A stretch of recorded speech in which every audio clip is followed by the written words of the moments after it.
फिर से एक चाय वाले को टिकट मिल गई। जी हाँ, ફરીથી એક ચાય વાળાને ટિકિટ મળી ગઈ છે। કોણ છે આ ચાય વાળો, એમની સાથે વાત કરીશું।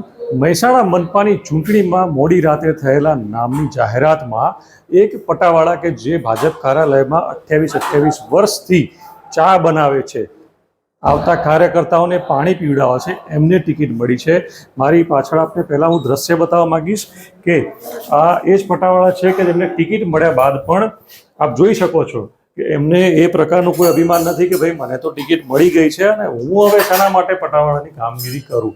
એ એમની કામગીરી કે જે 28 વર્ષની મહેનતના કારણે એમને આ ટિકિટ મળી છે, એ જ ખંતથી આજે ટિકિટ મળ્યા બાદ પણ જે ઉમેદવારોને ટિકિટ મળ્યા બાદ બહાર કદાચ ઉમંગ ઉત્સાહ અને બીજા કાર્યકર્તાઓ સાથે ઉજવણી કરતા હશે, પરંતુ આ રમેશભાઈ જેમને વોર્ડ નંબર 13માં ટિકિટ મળી છે, આજે પણ ખંતથી મહેનત કરી રહ્યા છે। રમેશભાઈ, આપની સાથે વાત કરવા માંગુ છું।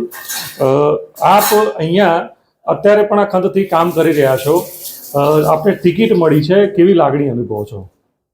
ટિકિટ ભારતીય જનતા પાર્ટીએ મને, હું 27 વર્ષથી કામ કરું છું। ભારતીય જનતા પાર્ટીએ મને ટિકિટ આપીને મારી કદર કરી। પહેલાં તો મારા કોમની મારા સ્વભાવની કદર કરી અને ભારતીય જનતા પાર્ટીને હું આભાર જીવું તો સુધી નહીં ભૂલું। આપની શરૂઆત જાણવા માંગીશું કે અહીંયા તમે કેટલા વર્ષ પહેલા આ કમલમમાં કામગીરીની વખતે આ બિલ્ડિંગ કેવું હતું અને કેવી શરૂઆત થઈ, કેટલા રૂપિયા પગાર હતો, આજે શું છે? અહીંયા હું 27 વર્ષ પહેલાં નોકરી ઉપર આવ્યો તે વખત જૂનું બિલ્ડિંગ હતું, અમારું નાની ઓફિસ હતી। એ વખત મારો પગાર 500 રૂપિયા જ હતો, 500 રૂપિયા પગાર હતો મારો। અને એ વખત અમારા જયંતિભાઈ બારોટ સાહેબ, પછી ચંદનસિંહ બાપુ સાહેબ, અંબાલાલ કાકા, એ બધા જૂના નેતાઓ હતા। જસુભાઈ, વિસનગરના જસુભાઈ હતા અમારા જિલ્લા પ્રમુખ। એ વખતથી હું અહીંયા નોકરી લાગ્યો। અત્યારે અમારા ગિરીશભાઈ રાજકોર સાહેબ છે, એટલે મેં મારા નોકરીના દિવસો સુધી 8 થી 7 પ્રમુખો દેખેલા મેં। શરૂઆતમાં 28 વર્ષ પહેલા કેટલા પગારમાં નોકરી શરૂ કરી હતી, આજે કેટલો પગાર છે? હું અહીંયા નોકરી આવ્યો તો મારો 500 રૂપિયા પગાર હતો, અત્યારે ધીરે ધીરે મારો 10,000 રૂપિયા પગાર છે। 10,000માં આપણું ઘરે એટલીસ્ટથી ચાલે અને કાર્યકરો પણ બધા સપોર્ટ કરી એટલે મારે બધું રેડી જાય। અત્યારે તો તમને ટિકિટ મળી છે, જીતી પણ જાઓ છો ભવિષ્યમાં, તો તમે શું આ પટાવાળાની કામગીરી યથાવત રાખશો કે પછી કોર્પોરેટર બનીને ઓફિસમાં બેસશો? કોર્પોરેટર બનીને ઓફિસમાં બેસવાની તો વાત અલગ છે। આપણી પહેલાં આપણી રોજી અને આપણો જે નોકરી ઉપર છીએ એ નોકરી પહેલાં કરવાની। આપણને જો કોઈ એવું પદ આપશું, જીતીશું તો આપણે પદ ઉપર બેસું, એ પણ સંભાળીશું ને આ પણ સંભાળીશું, બેની ગરીમાં જળવાય એવું કામ કરીશું। અને પાર્ટીને કોઈ ખોટો દાગ ના લાગે અને પાર્ટીને નેચું ગાળવું ના પડે એ રીતનું કામ કરીશું અમે। એટલે અને જો 5 વર્ષ તમે જીત્યા પછી કોર્પોરેટર રહો છો, એ દરમિયાન પણ આપ કરો છો કે તમે તો જે કામ કરો છો એ જ પટાવાળાનું કામ કરશો, ચા પણ બનાવતા રહેશો અને પાણી પણ પીવડાવશો, પછી આપણું કામકાજ તો સાહેબ ચાલુ જ રહેશે।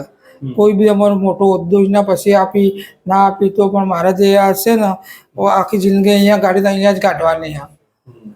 ભવિષ્યમાં કોઈ આગળ લઈ જાય રાજકારણ છે આપણને આગળ લઈ જાય, એવું નહીં કે અહીંયા ને અહીંયા રાખી। તમારા પરિવારમાં કોઈ રાજકારણમાં જોડાયેલું છે? મારા પરિવારના અંદર મારી મિસિસ આગલી ટર્મમાં કોર્પોરેટર રહી ચૂકેલા છે, 10 નંબરના વોર્ડમાં એસટી સીટ ઉપર જીતીને આવેલા છે। અને એ જગ્યા એવી છે ને કે કોઈ જીતતા જ નહોતા, પણ અમને ટિકિટ મળી તો અમે આખી પેનલ બહાર કાઢી અને નીકળી આખી પેનલ જીતાડી હતી। કોઈ દિવસ આખી પેનલ નહીં આવી, 1 સીટ આવી હોય, 2 સીટ આવી હોય, પણ મારી મિસિસને ટિકિટ મળી ને એના પછી આખી પેનલ અમે કાઢી હતી। ભાજપમાં એવું માનો છો કે કોઈ પણને ટિકિટ મળી જાય? ભાજપના અંદર જ સાચા મનથી નાનામાં નાનો કાર્ય કરો ને તો પાર્ટી ટિકિટ આપણે કોમ કરતો હોવો જોઈએ। પછી લુગડા ઇસ્ત્રી ટાઈટ કરીને ફરવાનું, આવીને ઓટો મારીને જતું રહેવાનું, એમને ટિકિટ નહીં મળે। પાર્ટીના પ્રોગ્રામમાં રેગ્યુલર આવવાનું, પાર્ટીનું કોઈ કામકાજ હોય તો કરવાનું અને પાર્ટી સંગાત જોડાયેલા રહેવાનું। બીજા કોઈ ટિકિટ ના આવે તો અમારી પાર્ટીમાં જતા રહીએ, પાર્ટી છોડી દઈએ, ના બોલવાનું બોલીએ, એવું બધું અમારી પાર્ટીમાં નહીં ચાલતું। તો આ એ છે રમેશભાઈ ભીલ કે તેઓ જણાવી રહ્યા છે કે આ એવી પાર્ટી છે કે જ્યાં ઇસ્ત્રીબંધ કપડાં પહેરીને ટાટમાટ થઈને ફરવાથી ટિકિટ નથી મળતી, અહીંયા તો મહેનત અને ખંતથી ટિકિટ મળે છે। અહીંયા એવા જ કાર્યકરોની કદર થાય છે કે જેઓ રાત દિવસ સતત મહેનત કરતા રહે છે, નહીં કે ટાટમાટ થઈને ફરતા રહે છે અને આજે એ પણ જાણે છે, સમજે છે અને કહે પણ છે કે પોતાને ભલે ટિકિટ મળી, ભલે કોર્પોરેટર બની પણ જાય, જીતી પણ જાય, છતાં પણ એ આ કાર્યાલય, આ કમલમમાં પોતાના જે કામગીરી છે, ચા બનાવવાની, પાણી પીવડાવવાની, પોતાવાળાની, એ પોતાનું કર્મ એ છોડશે નહીં. કારણ કે 5 વર્ષ તો ભલે જીત્યા પછી ના હોય, પછી શું? એટલે કર્મ જાળી રાખવાનો એમનો પોતાનો એક અલગ સિદ્ધાંત છે. મહેસાણાથી મનીષ મિસ્ત્રી, TV9.